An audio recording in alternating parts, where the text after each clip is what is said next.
daripada hari ni, start hari ni ataupun besok, aku akan buat video Jumaat dengan Sabtu besok last.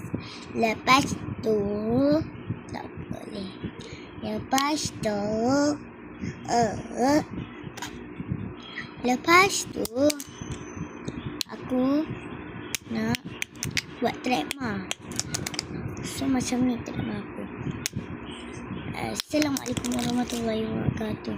Welcome back to my channel. Kereta api berjalan. Macam begitu. Boleh ke? 2-3 kucing berlari. Baiklah kucing tu baru. Ke nak macam ni? 2-3 kucing berlari. Biarlah kucing tu berlari. Layanlah TikTok ni. Layanlah dalam punya video ni. Dalam diam aku mencari. Dah, bye-bye.